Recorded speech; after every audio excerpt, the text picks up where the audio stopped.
ഇത് നല്ലൊരു ഫിക്ഷണൽ സിനിമയാണ് കേട്ടോ. ഇതിന് റിയാലിറ്റി ആയിട്ട് നിങ്ങൾ ഇതിനെ എടുക്കുകയാണെങ്കിൽ നിങ്ങൾ എനിക്കൊന്നും പറയാൻ പടം നല്ല ക്ലാസ് ആയിട്ട് ഡയറക്റ്റ് ചെയ്ത് വെച്ചിട്ടുണ്ട്. ഇതിൻ്റെ ഡയറക്ടർ ഇയാളെ പേരെന്തായിരുന്നു, ആദിത്യധാർ. മച്ചാനെ കിടിലം, ഒരു രക്ഷയില്ല. എൻ്റെ അമ്മ എന്തോന്ന് മേക്കിംഗ് ഇട, എന്തോന്ന് പടം ഇവിടെ എടുത്ത് വെച്ചേക്കണത്. എന്റെ മോളെ പോലീസുകാരനെ അടിച്ച് ഇഞ്ച പരവാക്കി മുണ്ടും മടക്കി കുത്തി നെഞ്ചും വിരിച്ചൊരു വരവാ. മാസം എന്ന് പറഞ്ഞാ പോരാ, മരണ മാസം. ഒരുപാട് ഇത് നല്ലൊരു ഫിക്ഷണൽ സിനിമയാണ് കേട്ടോ. ഇതിന് റിയാലിറ്റി ആയിട്ട് നിങ്ങൾ ഇതിനെ എടുക്കുകയാണെങ്കിൽ നിങ്ങൾ എനിക്കൊന്നും പറയാൻ തുടക്കത്തിൽ തന്നെ പറയണുണ്ട് ഇത് ഫിക്ഷനാണ്, ഇത് കഥയായിട്ടൊന്നുമില്ല. അവിടെ ഇവിടെയൊക്കെ കണ്ട കുറച്ച് സാധനങ്ങളെയൊക്കെ അയാളെ രീതിയിൽ എഴുതി. അതെന്താ തനിക്കിപ്പോ അങ്ങനെ തോന്നാൻ? എന്നിട്ട് അവന്മാർ പറയണ ഇതാണ് ശരിയെന്ന്, ഇത് ബേസ്ഡ് ഓൺ ട്രൂ സ്റ്റോറി ആണെന്ന് പറഞ്ഞൊരു അച്ചു അടിച്ചിട്ടാണ് അവന്മാർ ഈ കൊണ അടിക്കണത്. ഈ സിനിമ അതുപോലും അല്ല. മറ്റേ ഫസ്റ്റ് സിനിമയിൽ എന്തോ ഒരു ബേസ്ഡ് ഓൺ ട്രൂ ഇവന്റ്സ് എന്ന് കഴിഞ്ഞിട്ട് ഈ പടത്തിൽ അതുപോലെ എഴുതി കാണിക്കുന്നില്ല. This is complete fiction. ബുദ്ധിമാനം, നീ ഒരു മഹാനാട്ടോ. പ്രൈം മിനിസ്റ്റർ, നമ്മുടെ രാജ്യത്തിന്റെ പ്രൈം മിനിസ്റ്ററിനെ പൊക്കി അടിച്ചിട്ടല്ലേ അയാൾ സിനിമ ഇറങ്ങിയത്, അല്ലാതെ വേറെ ഒന്നും അല്ലല്ലോ. എന്തൊക്കെ പറഞ്ഞാലും പരിപാടി തന്നെയാണ്. ഞാൻ പറയും ഇത് അത്രേ ഉള്ളൂ. അവര് പറയുന്നത് പോലെ എന്തെന്ന് നമ്മൾ കയറി അടിക്കുന്ന ഗവൺമെന്റ് ഉള്ള ആൾക്കാരാണ് എന്ന് പറയുന്ന ഒരു കോൺസെപ്റ്റ് അവർ ഇതിൽ ഇതിൽ ഭയാനകമായിട്ടുള്ള എന്തെങ്കിലും ഉണ്ടെങ്കിൽ ഓക്കെ നമുക്ക് പറയാം. പക്ഷെ അതും പറയാൻ പറ്റും. ഇത് ബേസ്ഡ് ഓൺ എ ട്രൂ സ്റ്റോറിയേ അല്ല. ഇതിൽ കാണിച്ചിരിക്കുന്ന കുറേ പേരൊക്കെ ഉണ്ട്, അവരൊക്കെ ജീവനോടുണ്ടോയെന്ന് പോലും ഇവിടെ ആർക്കും അറിഞ്ഞുകൂടാ.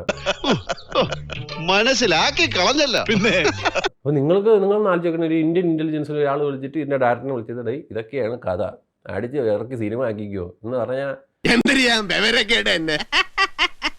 ഈ ജീവിതത്തിലൊക്കെ നമ്മൾ ഈ പൊളിറ്റിക്സിലൊക്കെ ഉള്ള ആൾക്കാർ അവരെയൊക്കെ ഫോട്ടോയും പേരൊക്കെ യൂസ് ചെയ്യുമ്പോൾ തന്നെ നമുക്കൊരു എക്സൈറ്റ്മെൻ്റ് ആണ്. നമ്മൾ തന്നെ അറിയാതെ ഇത് റിയാലിറ്റി ആണെന്ന് നമ്മൾ ചിന്തിക്കുകയാണ്. അൺഫോർച്ചുനേറ്റ്ലി അല്ല ഏട്ടാ. അതിന് അല്ല, നമുക്ക് ഇതിനൊന്നും നമുക്കൊന്നും ഈ ഇൻഫർമേഷൻ തരൂലടേ. ഈ സാധാരണക്കാരനൊന്നും ഇന്ന ആൾ ജീവനോടുണ്ടോ ഇന്ന ആളുണ്ടോ അങ്ങനെയാണോ എന്നൊന്നും ആരും പറഞ്ഞു തരൂല. അവർക്ക് അതിനാണ് നിങ്ങളെയൊക്കെ പിടിച്ചിങ്ങനെ ടി വിയിൽ സ്പോർട്സ് സിനിമ എന്നൊക്കെ പറഞ്ഞിട്ട് അതിൻ്റെ സിനിമയുടെ ഇടയിൽ നിങ്ങളൊക്കെ ഇങ്ങനെ കാണിച്ചു തന്നിട്ട് നിങ്ങളെയൊക്കെ പറ്റിക്കും. ഞാൻ പറഞ്ഞു വന്നത് നമ്മളെല്ലാം പറ്റിക്കപ്പെടുകയാണ്. വേണ്ടാ ഇങ്ങനെയൊക്കെയാണ് കേട്ടാ എന്നൊക്കെ പറഞ്ഞിട്ട് അപ്പോൾ നിങ്ങൾ ചിലവർ വിശ്വസിക്കും, ചിലവർ കുറച്ച് റിസർച്ചൊക്കെ ചെയ്തിട്ട് പോടാറുകാന്ന് പറയും. ഷാജി അങ്ങനല്ലല്ലോ പറഞ്ഞത്. ഷാജി എന്ത് പറഞ്ഞു? ഈ സിനിമ ദുബായിൽ ഇല്ലായിട്ട് അവിടുന്ന് ഫ്ലൈറ്റ് പിടിച്ച് കേരളത്തിൽ വന്ന് കണ്ടിട്ട് പറഞ്ഞ റിവ്യൂ ആണ്. എനിക്ക് എന്തിന്റെ കേടായിരുന്നു. ഷസം ഇവിടെ പറഞ്ഞിരിക്കുന്ന എല്ലാ കാര്യത്തിലൂടെയും ഞാൻ യോജിക്കുന്നില്ല. ഇതൊരു ബേസ്ഡ് ഓൺ ട്രൂ സ്റ്റോറിയേ അല്ല എന്നാണ് ഇവിടെ പുള്ളി പറയുന്നത്. പക്ഷെ അങ്ങനല്ല, കുറെ കാര്യങ്ങളൊക്കെ ഇതിനകത്ത് സത്യമുണ്ട്. അങ്ങനെയൊക്കെ വഴിയില്ല. പുള്ളിക്ക് ഇവിടെയും പറ്റിയത് ഈ അറിവില്ലായ്മയാണ്. ലാസ്റ്റ് ഒരു 10-15 കൊല്ലത്തെ ഇങ്ങനെ നടന്നിട്ടുള്ള സംഭവങ്ങളെല്ലാം അറിയുന്ന ഒരു വ്യക്തി ഈ ഒരു സിനിമ കാണാൻ പോവുകയാണെങ്കിൽ അവർക്ക് മനസ്സിലാവും, ഓക്കെ ഇത് നടന്നിട്ടുള്ള കാര്യങ്ങളാണ്, ഇത് നടന്നിട്ടില്ലാത്ത കാര്യങ്ങളാണ്. അതങ്ങനെ പഠിക്കാൻ പറ്റ സമയത്ത് ഗോലി കളിക്കാൻ നടന്ന ഇങ്ങനെയൊക്കെ ശസം എന്ന് പറയുന്ന വ്യക്തിയെ സംബന്ധിച്ച് പുള്ളി കാണാൻ ചെയ്യുന്ന സമയത്ത് പുള്ളിക്ക് വലിയ ധാരണയില്ല ഇതിനകത്ത് ഏതാ ഒറിജിനൽ, ഇതിനകത്ത് ഏതാ നടന്നിട്ടില്ലാത്തത് എന്ന് പുള്ളിക്ക് അറിയില്ല. അത് വെച്ചിട്ടാണ് പുള്ളി ഈ ഒരു റിവ്യൂ പറഞ്ഞതെന്നാണ് ഞാൻ മനസ്സിലാക്കുന്നത്. നമ്മൾ ഈ നാണം കേട്ടല്ലോ. ഇതിനകത്ത് നടന്ന പല ഇൻസിഡൻസ്, പലതെന്ന് പറഞ്ഞു കഴിഞ്ഞാൽ ഒരു മെജോറിറ്റി ഓഫ് ഇൻസിഡൻസും റിയൽ ആയിട്ട് സംഭവിച്ചത് തന്നെയാണ്.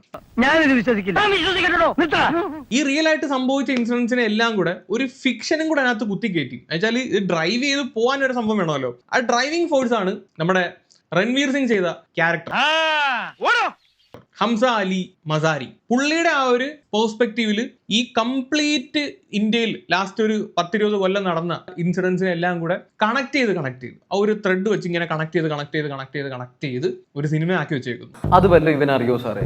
ഫസ്റ്റ് ഓഫ് ഓൾ സിനിമയുടെ കാസ്റ്റ് ഇതാണ്. കാസ്റ്റ് അജിത് ഡോവലായിട്ട് അഭിനയിച്ചിരിക്കുന്ന നമ്മുടെ മാധവാണ്. ഇലിയാസ് കശ്മീരി, മേജർ ഇക്ബാൽ എന്നാണ് ഈ ഒരു ക്യാരക്ടറിന്റെ സിനിമയിലെ പേര്.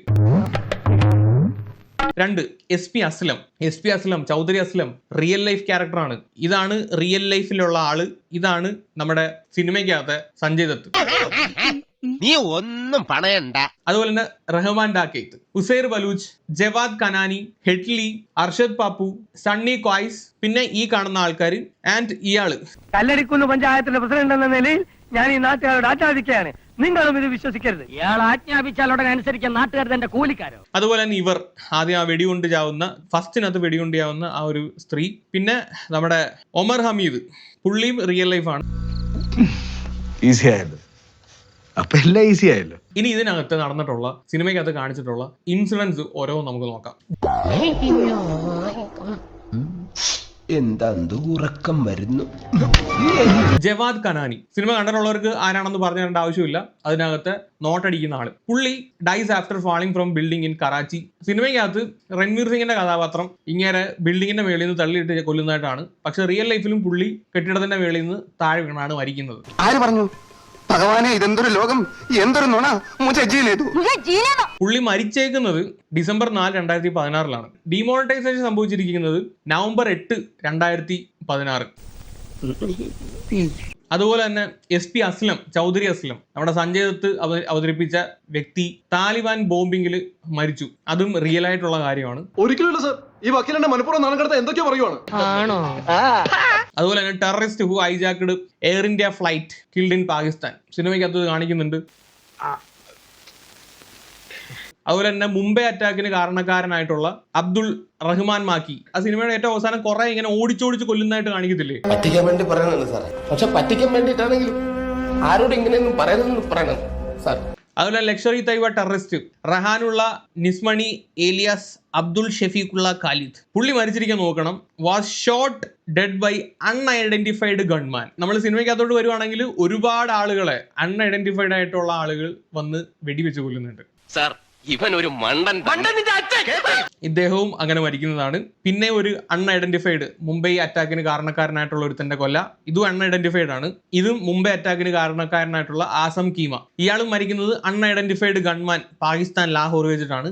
വല്ല കാര്യമുണ്ടോ? എന്തിനാണ് ഇങ്ങനെ ഇല്ലാന്ന് നടക്കുന്നത്? ഇതാ പറഞ്ഞത്, ഇതുപോലുള്ള കുറെ കാര്യങ്ങൾ ഇങ്ങനെ കോർത്തിണക്കി അതിനെ ഒരു കഥയാക്കി മാറ്റിയേക്കാണ്. കണക്ഷൻ ഇല്ലാത്ത കുറെ പോയിന്റ്സിനെ കണക്ട് ചെയ്ത് ഒരു സ്റ്റോറി ആക്കി വെച്ചേക്കുന്ന ഒരു മൂവിയാണ് ഈ പറയുന്ന ദുരന്തർ. വല്ലാത്ത തലവേദന, ഞാനൊന്ന് കിടക്കട്ടെ.